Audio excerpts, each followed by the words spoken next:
Bonjour à tous, au menu aujourd'hui, les Mercedes GLA et CLA deviennent hybrides rechargeables, la future Peugeot 508 PSE poursuit son développement et la Polestar 2 entre en production. Mais avant cela, on parle confinement et contrôle technique.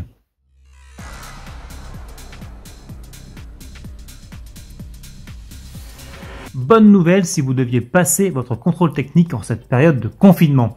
Face à l'épidémie de coronavirus, le gouvernement vient d'accorder un délai de 3 mois supplémentaires pour vous mettre en conformité. Même chose pour les contre-visites. Cette tolérance s'applique aux voitures et aux utilitaires légers. Les poids lourds et les véhicules de transport en commun bénéficient eux d'un délai de 15 jours seulement. Dans le même esprit, la date butoir pour l'instauration du nouveau bonus écologique a elle aussi été repoussée. En effet, le barème 2019 plus avantageux s'appliquera aux véhicules commandés en 2019 et livrés avant le 15 juin 2020 et non plus avant le 31 mars comme initialement prévu.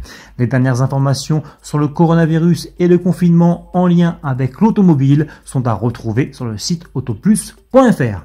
Mercedes poursuit l'électrification de sa gamme. Après les classes A et B l'an passé, c'est au tour des nouveaux GLA, CLA Coupé et CLA Shooting Brake de se décliner en version hybride rechargeable EQ Power. Les trois modèles compacts deviennent branchés en combinant un 4 cylindres 1,3 litre essence de 160 chevaux et un bloc électrique de 102 chevaux. L'ensemble développe une puissance totale de 218 chevaux et est associé à une boîte de vitesse à double embrayage à 8 rapports. Une batterie lithium-ion d'une capacité de 15,6 kWh est aussi au programme et permet une autonomie comprise entre 53 et 69 km en tout électrique.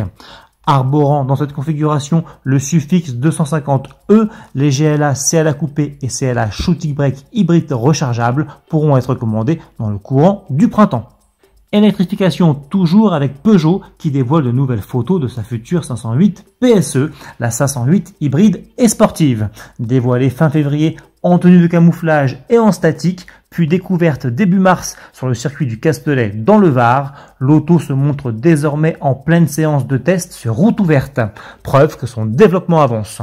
La 508 PSE sera animée par une motorisation hybride rechargeable qui devrait lui offrir une puissance de 360 chevaux et une autonomie de 50 km en mode zéro émission.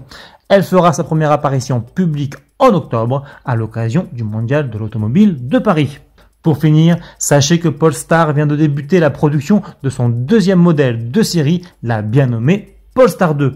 Malgré l'épidémie de coronavirus qui sévit en Chine, l'événement a eu lieu à Luqiao, à l'ouest du pays.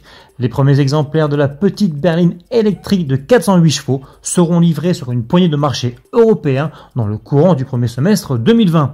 Pour le moment, aucune date d'arrivée sur le marché français n'a encore été annoncée. Salut!